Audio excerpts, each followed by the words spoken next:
Good evening, and welcome to the Democracy Series, hosted by the University of Chicago Center for Effective Government, the University of Chicago Center on Democracy, and the Seminary Co-op. My name is Sadia Sindhu, and I'm the Executive Director for the Center for Effective Government, housed at the Harris School of Public Policy. At the Center for Effective Government, we bring together scholars and practitioners to host robust discussions and generate ideas about how we can strengthen our democratic institutions in the service of a more effective government. In this second installment of this book series, we're talking to author Spencer Ackerman about his new book, Reign of Terror: How the 9/11 Era Destabilized America and Produced Trump. You'll have the opportunity today to hear Spencer speak about various aspects of his book, and we'll save about 15 minutes at the end for audience questions. Please feel free to use our Zoom Q&A function if you have any questions for him. Tonight's conversation will be recorded, and we will be sharing it on Twitter at UChicagoCEG. If you enjoyed the conversation today, I encourage you to attend our next Democracy Series event on December 14th, where we will continue to explore the state of democracy. Now, without further ado, I'm pleased to introduce tonight's author, Spencer Ackerman. Spencer has been a national security correspondent for outlets like The New Republic, Wired, The Guardian, and currently The Daily Beast for nearly the entire war on terror. He has reported from the front lines of Afghanistan, Iraq, and Guantanamo Bay. He shared in the 2014 Pulitzer Prize for Public Service Journalism for Edward Snowden's NSA leaks to The Guardian, a series of stories that also yielded him other awards, including the Scripps Howard Foundation's 2014 Roy W. Howard Award for Public Service Reporting. Ackerman's Wired series on Islamophobic counterterrorism training at the FBI won the 2012 Online National Magazine Award for reporting. He's the publisher of the Forever Wars newsletter on Substack, where he tracks the ongoing course for the war on terror.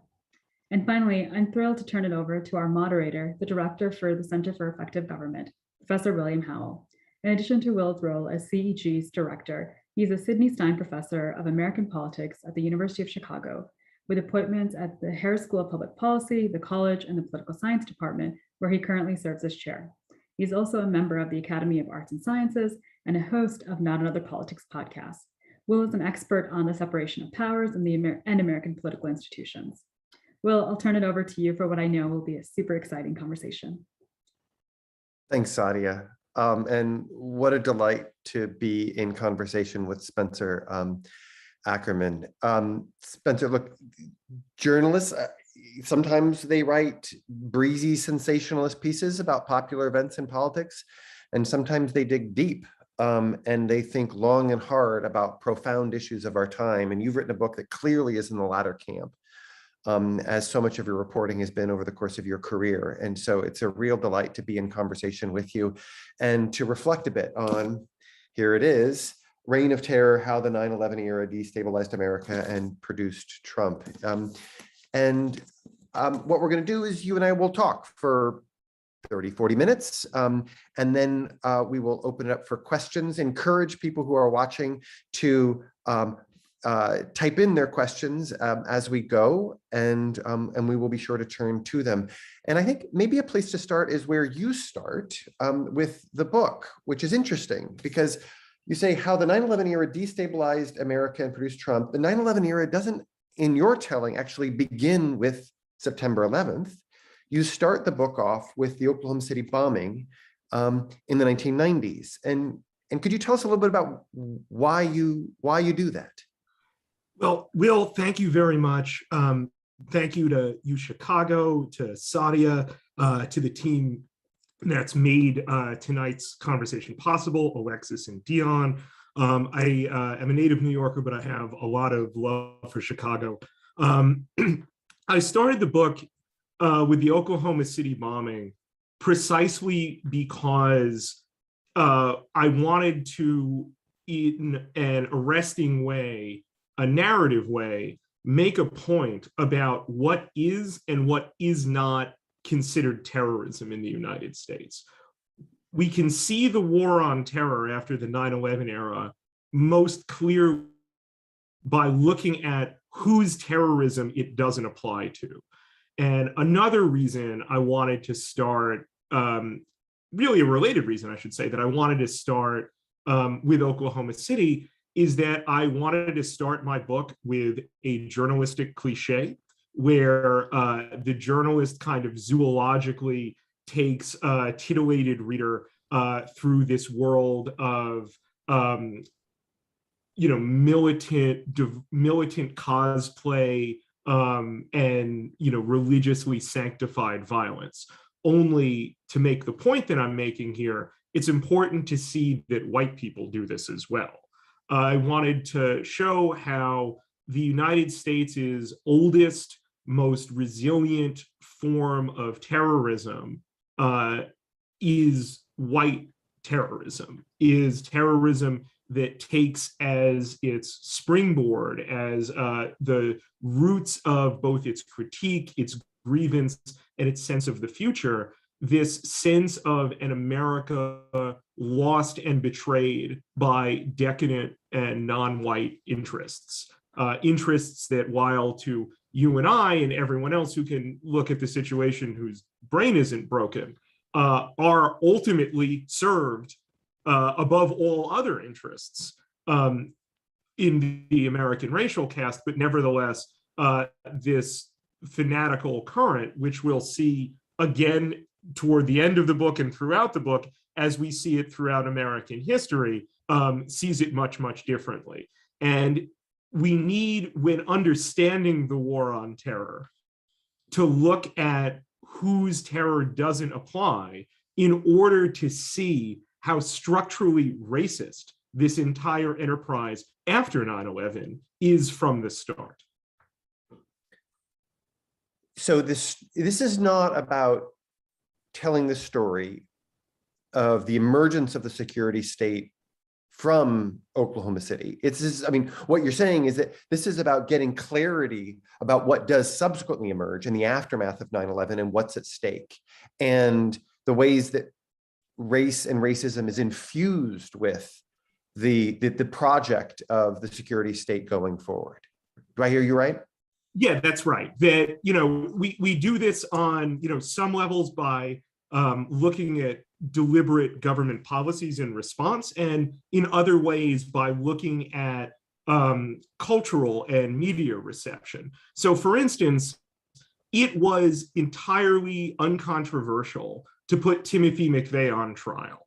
No one said that this would represent a terrorist celebrating his moment of triumph and preaching propaganda from the witness stand.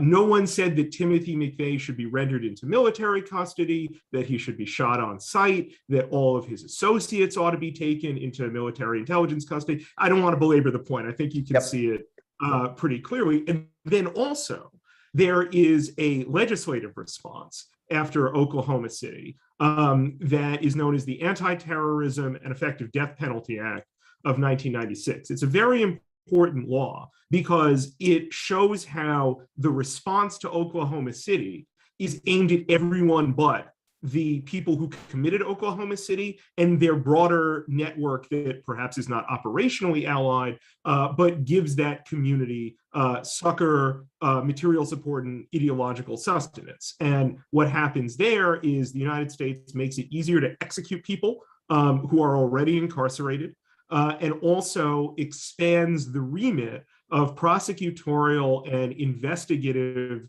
law enforcement and intelligence power for something called material support for terrorism. That's providing, money, that's providing materiel, that's facilitating travel and so forth for terrorist organizations. But only those terrorist organizations that are foreign, not those in the United States. That together shows really arrestingly, I came to believe, how when terrorism is white, the rules that we place on terrorism that is not white look entirely different. So let's take stock of that. Having put us kind of on notice, put the reader on notice, you then turn to, there is 9/11 and the events that transpire. And thereafter, we see the emergence of the security state, which is in some ways your main character. It's not your only character, but the growth of the security state. And could you introduce us to this thing? Like, what are its defining characteristics? Sure. This is a character we meet in media res, which is to say that by 9/11, the security state, which is to say this kind of often quarrelsome internally, but nevertheless culturally and operationally in some cases bound alliance of bureaucratic power centers that represent American hard power. So law enforcement, the 16 and soon to be 17 intelligence agencies, the leadership of the uniformed military, and then, working in and out also sometimes come the State Department and the, definitely the rest of the Pentagon bureaucracy, which is, very often civilian in decision-making characteristics.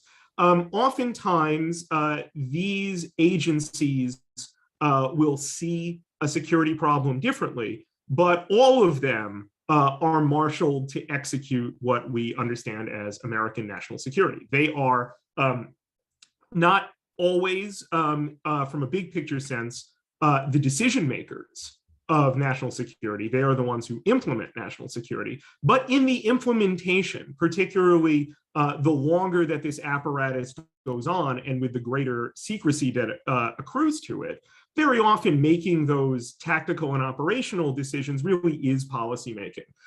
When General Petraeus ran the 101st Airborne in Iraq at the start of the invasion, the writer Thomas Ricks used to say that it was the only American Army division with its own foreign policy, because it was basically reinterpreting what the strategy for the early occupation of Iraq should have been, in David Petraeus's estimation, rather than what he was actually ordered to do. The reason why we're meeting these characters is because by the time 9/11 happens, they are the stewards of the most powerful global policemen on the planet, the hyperpower, as the French used to say, the only remaining hegemon since the fall of the Soviet Empire. And this is a double-edged sword for them, because they've lost, like American, strategists, really, far beyond the security state. They've lost a rationale for their existence that had existed since really 1947 and 1948, the dawn of the Cold War in operational senses. And 9/11 restores a rationale, restores a purpose, and gives a new sort of bureaucratic incentive. Not that incentive is, particularly needed. The elements of the security state identify very deeply with the war on terror and become not just practitioners of it, but kind of stewards of how they understand its interests to be shielded from elected and appointed politicians. But also in the sense that an attack on the United States is going to implicate them more than the politicians will allow it to implicate them. So like George W. Bush, throughout the summer of 2001, the spring and summer really, but certainly the summer, gets sheaf after sheaf of warning from the intelligence agencies that say, we don't know where, we don't know exactly when, but there's so much here that indicates that this organization called Al-Qaeda that we've been tracking for quite some time and taking measures against since 1998 is going to try something, either here or against our interests abroad. And Bush doesn't really do anything, because from his perspective, this is useless intelligence that lacks a kind of specificity that he's looking for. But really, from the intelligence agency's perspective, this is as good as it's ever going to get. And we saw very quickly thereafter how Bush exploited 9/11 and the horror that Americans felt and the solidarity that very superficially they felt with one another, really to marshal it toward a war that would redound initially to his and his party's interest, with the people who had been warning them that this attack was going to happen left in the very precarious position of being subject to inquiry after inquiry, from a joint congressional inquiry to the 9/11 Commission, which, as you will note, places the blame, by framing the question, away from the politicians and on the security state. And that becomes a pattern that will repeat throughout the war on terror and helps kind of explain where this composite character of the security state is coming from. Yeah, so I'm glad that you put it as the composite character. I mean, that's very helpful because it does much more than simply justify the existence of a set of agencies that have been around since, as you say, the dawn of the Cold War. It transforms and magnifies and alters in really vital ways. And a striking feature of the security state is that it's at once clandestine. We don't observe all the actions that it's taking. We don't see firsthand the torture that's being done. We hear about, and also all-consuming, that our politics in many ways, not just in matters involving national security, but in all matter of things, we're being tied up in concerns about terrorism and national security, which is a kind of a curious duality, no? That to have a security state emerge that is at once kind of hidden and removed and not especially transparent, and yet have it dominate our politics in the way that it did. That's so. In the inescapability of the war on terror, certainly, I would also put it in the context that what this cashes out to is an authoritarian possibility in a democratic emergency, really from the start. Many aspects of American government are undemocratic. National security is among the least democratic, particularly how the security state, as I've learned from my entire adult life reporting on them and being amongst them, interprets democratic consent very superficial. As long as the heads of the intelligence oversight bodies and the political leadership of Congress from both parties are in some sense on board with whatever the intelligence agencies brief them on, torture, bulk surveillance, and so forth, the intelligence agencies throughout the war on terror consider that all the democratic consent they need and all the insulation necessary against potential rollback and scandal upon exposure.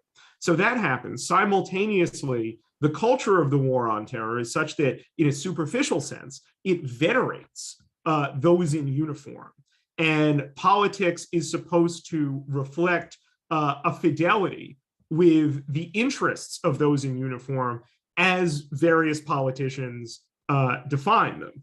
And that valorization of people in uniform in the security services, particularly the military, after 9/11 is very conditional. And it turns out to be conditional upon support for the enterprise. When you start seeing people with deep experience who are part of the security services, who become dissenters, who become whistleblowers, who try and stop its operations or expose their operations, those people become the subjects of quite great public, media, and political disrespect, including, in some cases, justified physical abuse, like on Chelsea Manning, for instance. So let's linger on that. I mean, this is something you've done before the book, important reporting on, and then they play important roles in your book, Chelsea Manning, and then also Edward Snowden, that the story of this reign of terror, and there are chapters of your book, so too are there chapters in its development. And one such chapter is about revelation and scandal that then alters our politics in important ways, but not in just one way. I mean, it cuts in a variety of different ways. Can you tell us a little bit about the significance of Manning's and Snowden's revelations in the kind of broader trajectory of this reign of terror? Well, so one of the things that comes out from, let's back up for a second and talk about what in fact they did, just in case people are not in fact aware. Chelsea Manning was a very low-ranking soldier who was deployed to Iraq. She was she was an enlisted person, but she was given an intelligence specialty, as happens. And she was there to provide analysis. This gave her access to secret data networks that the military maintains that showed a kind of day-to-day log of what the war really was like, how brutal it was, how unlikely it was that anyone who kills a civilian is going to have any kind of reprisal, or that slain person is going to see any form of justice. She ends up leaking that material, as well as a trove of diplomatic cables, many of which show how diplomatically the war on terror operates transactionally overseas. Edward Snowden leaks the fullest portrait we could have in the 21st century of how mass surveillance of the internet works, how the NSA conducts it, who's part of it, who gets access to that material, and as well how people within that enterprise understand it to operate. The point of emphasizing their whistleblowing is primarily to show how the apparatus of secrecy generates its own antibodies, how ultimately, when all of this material exists only in secret with no genuine democratic accountability, people who access it, certainly a minority of them, but we clearly see it's not not in zero, are going to feel like they can't live with this. We're seeing this right now with the whistleblower Daniel Hale, who was recently sentenced to about 4 years in prison for leaking material that showed the reality of drone strikes from the inside. The war on terror from the start is a doorway to just a ton of very ugly, racist, nativist, and violent American history. When that doorway opens, not only does that history find renewed purpose in a patriotic emergency to take power, but to do so in ways that reshapes the relationship between the citizen and the state.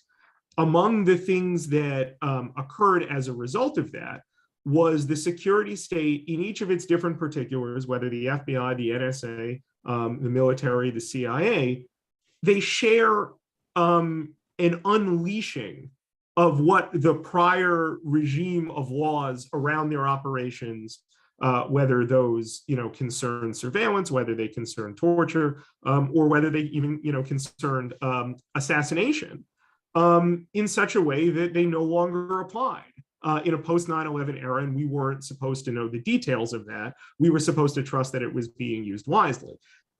This also, for a variety of not just political and military, but economic reasons, provides a windfall industry of state violence that requires a population estimated by Bill Arkin and Dana Priest, the journalists in their book, Top Secret America, at about 2 million people with access to government secrets of the highest caliber, the greatest sensitivity, and their access is a matter of profit.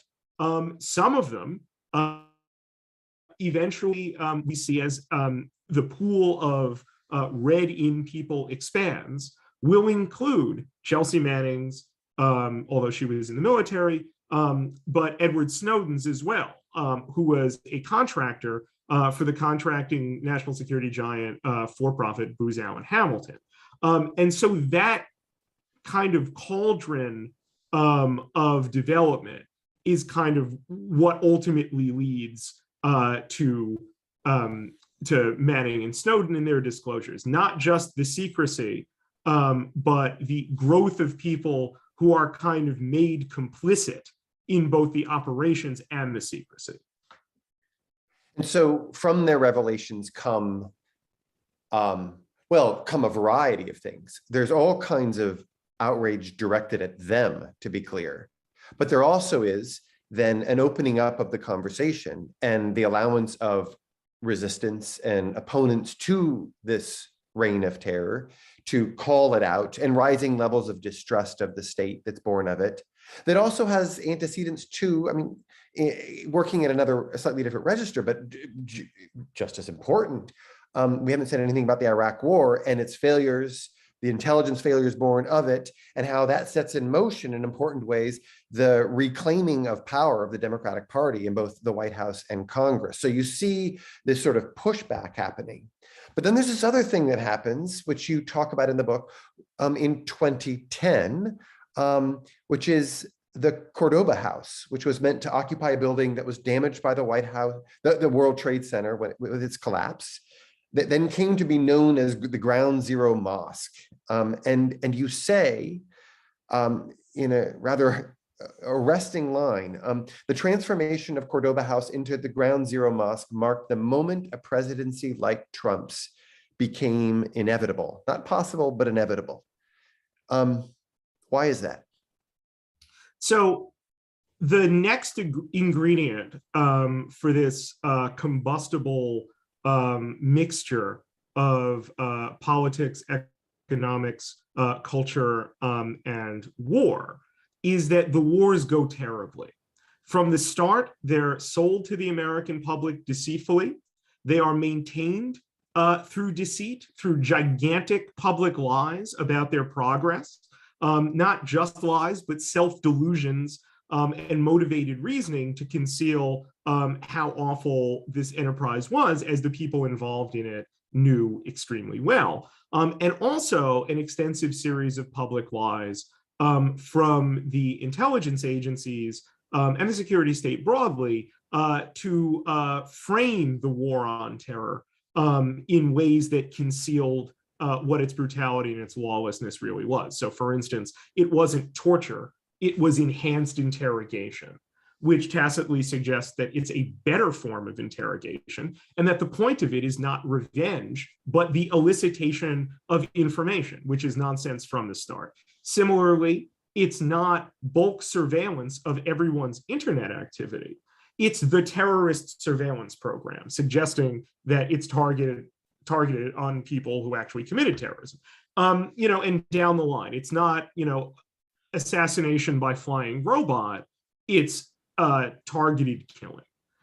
So those lies, combined with the deep downturns in the fortunes of the wars, not just Afghanistan, not just Iraq, but by 2010 Afghanistan as well, help kind of unmoor the public from the war on terror, a public that experiences it not primarily directly as either through waging it, which is done by, notwithstanding all the people read into it, an extremely small proportion of the country, but also people involved in it in that broader emanation. It's very, very small and unrepresentative, a sample.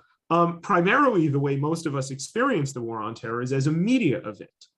And that means that when it grows dissatisfying, the writers don't have a good conclusion for the occupation of Iraq, and so forth, we tend to tune out. And that's a kind of perhaps flip way of saying that institutions like mine, journalists, and especially editors and publishers, tend to be very transactionally and superficially interested in these wars that years ago, they were editorializing were great national, tests of vigor and seriousness to meet the moment of history. And all of this leads to overwhelming public disillusionment with the wars that the right starts to recognize.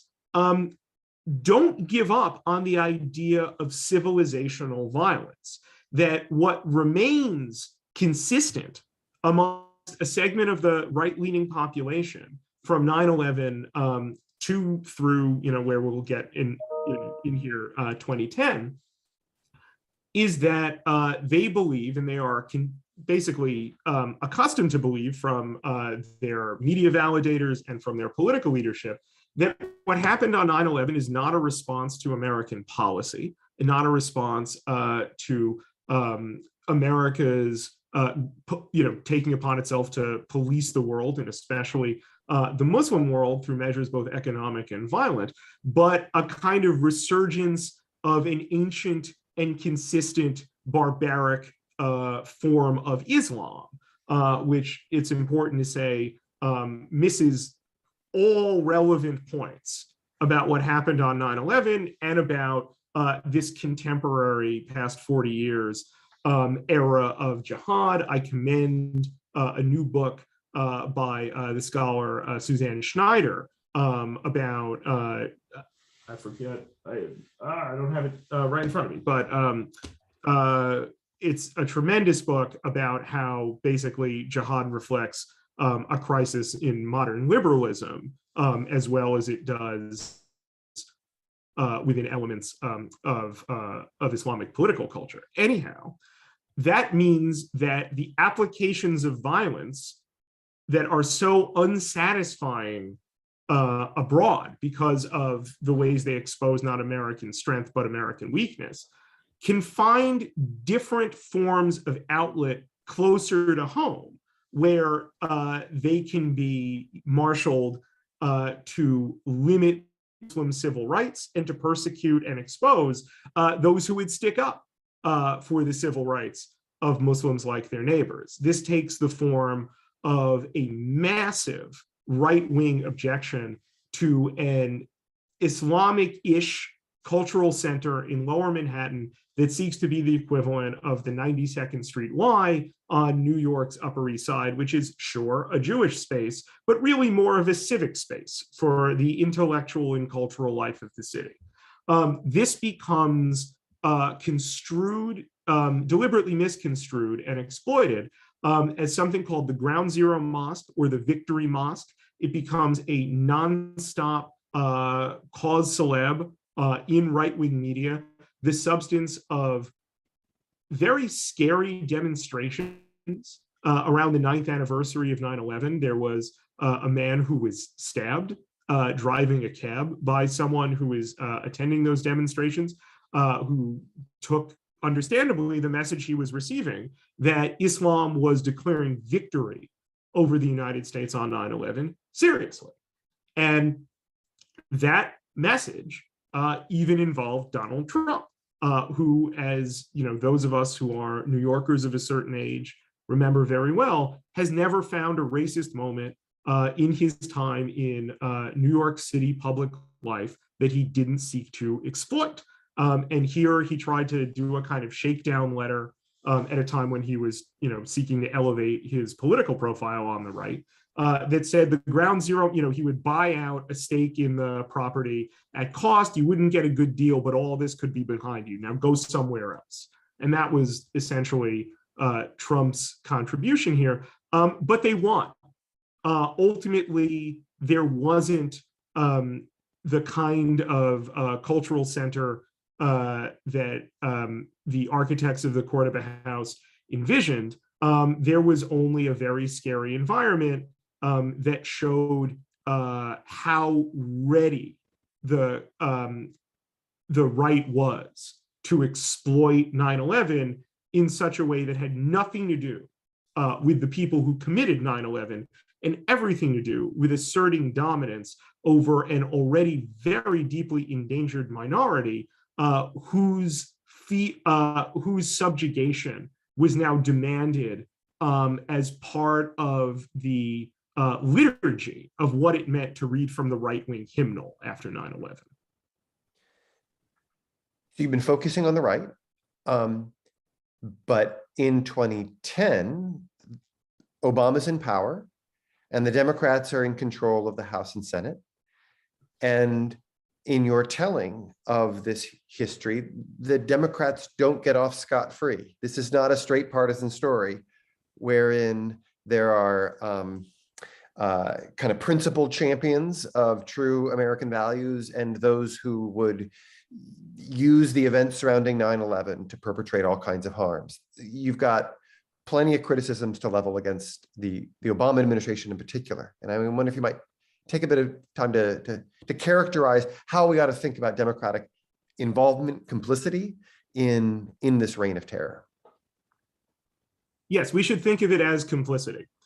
We should think of it not as a scary, marauding Republican Party brought to heel by a valiant Democratic Party, but a marauding Republican Party and a Democratic Party that wants desperately to avoid fighting off that marauding Republican Party. Liberalism returned to its posture from the Cold War, which is to construct the apparatus and kind of responsible, as they would see it, quasi-legal, but they would see it as legal, best practices for the technocratic management of the institution of savagery that the War on Terror represents.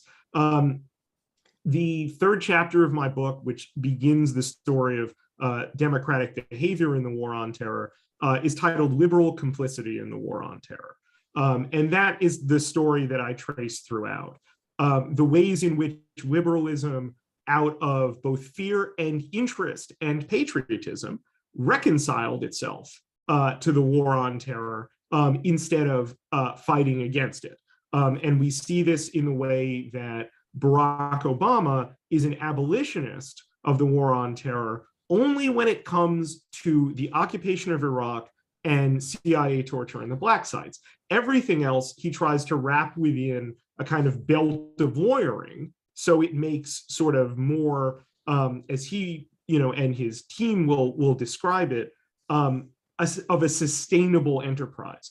Now, people who think the War on Terror is primarily something to be judged by according to the estimates of the Costs of War Project at Brown University, 939,000 people that it's killed and the tens of millions of refugees that it's generated and the extreme damage to American democracy that it cultivates and exacerbates, maybe won't want a sustainable war on terror. Maybe instead they will see that war on terror is as bad as creating the war on terror. And that's the story of the Democratic Party, not just in the days after 9/11, but as the evidence increasingly mounts, the Biden administration right now, which has as its its senior security officials, very familiar figures from throughout the War on Terror, whether political or from the security state. Your endpoint in the book is Trump himself, and he doesn't just sort of bookend the tale. Your argument is that these events that you've been describing here and that are laid out in vivid detail and are painstakingly documented in the book produced Trump, right? It's that they laid the groundwork for Trump himself to rise to power. And could you give us how does that work? What is it that Trump does? What is it that he taps into that leads to his rise to power in this tale that you've been giving us? Yeah, so I don't want for a second to suggest that the War on Terror is the only thing that allows Trump's ascension to the presidency and the movement that he commands. But what I do argue, and what I think is the right framework for viewing it, is that the response to 9/11, remember when I said it's a doorway to all of this American history that gives it power in the name of a patriotic emergency that's defined against an identifiably non-white and foreign enemy that's supposedly not just overseas, but here at home as well, and the ways to combat it, particularly in the both technological and legal sense, is to unleash the security state from previous restrictions that it had been under, that allows for enormous roundups, that allows for ever increasing and intrusive forms of surveillance, that allows for indefinite detention, that allows for violence accelerating within the detention apparatus, and so forth. All of that normalized, all of that justified through enormous and respectable lies and self-deceptions. All of that together is kind of a mixture, particularly once it all starts to go badly, for a figure like Trump, who interprets the fact that it's going badly with the fact that the people like Obama, who are in charge of it, first, are in fact, by virtue of Obama being not white, is actually the enemy of the American people, who has somehow infiltrated the American government at the highest levels, raising deep and profound questions about how he will use as a terrorist in chief. This is the whole point of birtherism. His powers now to persecute real America, as Sarah Palin notably calls it.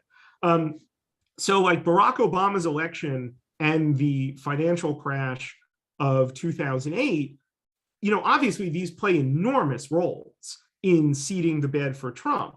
But what I want to point out is that, certainly when we look at Obama and as catalyzing a role as he has on the right for ascendant nationalism, first, that's very familiar in American history, particularly after Reconstruction. The prospect of a government that is no longer explicitly and clearly predicated on upholding white racial caste interests is always going to be considered suspect. This has been the case throughout American history. But also, the war on terror shapes and gives opportunities to the way the right is going to interpret the 21st century version of the emergence of non-white political power.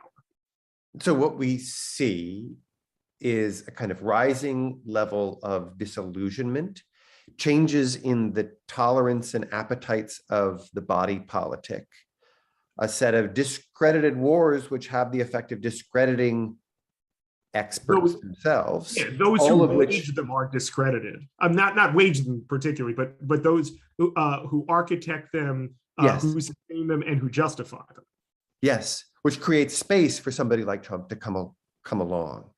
I'm going to turn to the questions. We're getting a bunch from the audience, which is terrific. I want to ask one last question, though, of you, which is, here, a critic of your take, I think, would say something roughly along the following lines, which is that in the aftermath, what 9/11 revealed was a genuine threat, a very real threat that our country had inadequately attended to, and that all the talk in the weeks and months in the aftermath of 9/11 was not whether a subsequent attack was going to happen. It was when and where and at what astronomical cost. And what we've seen through the commitments and investments made by the security state is something pretty remarkable, which is that we have not 20 years later had the equivalent of a stateside attack, and that ultimately, to the extent that the security state is meant to attend to our own national security, has done that remarkably well. What say you? Okay, real quick. That is an excellent recapitulation of not only the objections to my analysis, but also the kind of regnant view of the post 9/11 era from the elite perspective. What it elides every important question. Yes, 9/11 really was a genuine threat. It was every bit as bad. I'm a New Yorker. I'm a native New Yorker. No one ever has to tell me that. Why did 9/11 happen? 9/11 happened because the United States took it upon itself to police the Muslim world in violent ways, both in terms of the direct application of military force and the application of indirect power, such as, but nevertheless deeply influential power, such as economic sanctions and the sponsorship of repressive political regimes. The American response to 9/11 is to make all of that worse, to accelerate all of that, to add onto it an apparatus of occupation, of torture, of surveillance, of public disrespect for people, not just people who practice Islam in Islamic majority countries, but also in the United States as well. And in fact, 9/11 is not a representative act in the history of terrorism, which is precisely why it is so spectacular. What happens instead is there is terrorism all throughout the 9/11 era stateside, but we don't define it as terrorism because primarily it's done by white people. What the war on terror actually yields is making the problem of jihadism orders of magnitude worse, with the creation as the direct result of the unprompted war of aggression in Iraq of the Islamic State. And all of a sudden, as the result of that, as many as 6 million people are placed under the rule of the Islamic State for 5 or 6 years.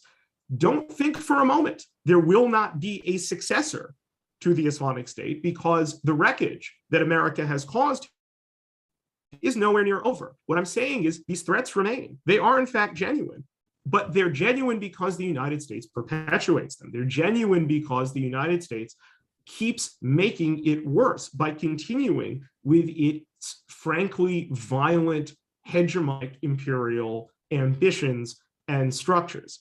What ought to be done here is the abolition of this enterprise that will actually make Americans safe, because it will make people less inclined to attack the United States. That has never been considered respectable analysis by politicians, journalists, or intellectuals since the war on terror began. Okay, we've got a number of questions that are speaking precisely to this point. So let me read one of them, and you can elaborate on it. This last point, because I think people are pining for a corrective. Like, what does it mean to shift away from the history that you've described into a healthier space? So one question: what needs to happen in mainstream politics to move us away, to move from this, to prevent the return of Trump or Trump-like figure? What would shifting what is defined as terror to include white actors of violence do to move us away from this? Is that even possible? What is it? How can we do this? Okay, so for the start, waging a war on terror against white people is not just a non-starter, but doomed to fail and wrong. We shouldn't want to do more wars on terror against more people. What the war on terror should have taught us is that pursuing security solutions to political problems is doomed to fail and doomed to make the political problem and the security problem vastly worse. Everything's going to be worse there. People who commit actual acts of violence need to have some reprisal for that. More importantly, the people who compel those people to commit acts of violence need to pay massive political penalties. They need to be, for instance, thrown out of Congress. Every single member of Congress who voted to say that the Electoral College should not be honored on January 6th is meaningfully responsible for spreading the big lie that leads to the insurrection. The 14th Amendment allows for their exclusion. They should be thrown out of Congress. Their districts can elect new people who are not complicit in an insurrection against a constitutional government. Beyond that, the way you actually stop this state of affairs is the way that Americans have stopped this kind of state of affairs throughout their history. They organize themselves and they force their political leaders into binary choices between things like the maintenance of the war on terror and the maintenance of their political power. It should not be respectable to support the war on terror. It should be the position of a mobilized public to demand the total abolition of the war on terror. All of the authorities and tools that arose since 9/11 need to be broken before we see a recurrence of what happened on the streets of 2020. where an administration like Trump's, and it won't just be Trump, and it won't just be a Republican administration, uses the tools of the war on terror, from drone surveillance over 15 cities to mass surveillance through tactical stingray devices that imitate cell towers and take all the information that it can suck up from your cell phones when they start attracting the pings, to militarized law enforcement that receive grants from a Department of Homeland Security that need to be abolished. All of these things, if these tools are not broken, if the authorities for them are not repealed, and if there isn't a political movement that forces that to happen, all of these tools will increasingly become normal ways that the American elites adjudicate their politics. Democracies don't just die this way, they die very violent deaths. We need to understand that this is a very imminent concern. There has been no meaningful reprisal for those who committed the acts of January 6th. That means there will be another January 6th by people who will have learned lessons from the ways in which it did not fail. That may not be violent. It may be like the John Eastman memo, where democracy just gets increasingly eroded, and then those who resist that are given the sword. That sword is shaped by the war on terror. I mean, that sword is the war on terror. Right. You've been pointing to the January 6th insurrection. There's a longer history that you document in this book that calls out for a kind of accountability as well. But what's to precede the accountability is a kind of repudiation itself. Is part of your hope, when you have a hope for a book, what you hope people read it, you hope it sells well, is a hope that you have for this book, the work that it does in our politics, is to carve out a space to allow for such a repudiation? Yeah, this is a book I wrote guided by that impulse, which, from 20 years of seeing the war on terror mutate, absorb challenges, recoalesce, and perpetuate. I'm kind of out of options here analytically, particularly seeing how most of the way that we've understood the war on terror has been very piecemeal, seeing, the Afghanistan war, the Iraq war, drone strikes, torture, Guantanamo, and so forth. I wanted to look at the whole thing and show how the whole thing isn't just overseas. It's always at the same time here at home, acting on vulnerable people in the United States and manifesting licenses for nativism in respectable circles of American elite politics. So when I was writing this book, I don't think hope is the right framework for a country that seeks to police the world and creates, forever wars that kill 939,000 people. The right framework is, it is our obligation as Americans, not just for solidarity and faith with those overseas whom the war on terror persecutes, but with our neighbors here whom the war on terror persecutes. It's our obligation to destroy the war on terror, root and branch. Say a bit about the Biden administration. We've got a question here. We've got a number of questions about the administration. This carries you past, for the most part, the timeline in your book. There's what is required of us. I won't use the word hope. There's what this war demands of us, and then there's what we actually observe. Is there space for a movement in the direction that you would like to see happen, or do you see continued complicity? I mean, we'll simultaneously see both. We'll see, from an elite level, continued complicity. The kind of default mode of the war on terror is, frankly, inertial. The war on terror grows by neglect, by momentum of its own, by whether it's contracts leaded or multi-year military and intelligence plans approved and so on. But more importantly, the kind of tactical suck of operational perpetuation that happens, whether that has driven the war on terror onto ever new frontiers. Before the War on Terror, there was no enduring US military presence on the African continent. Now there is. That can easily be repurposed for things like a Cold War against China.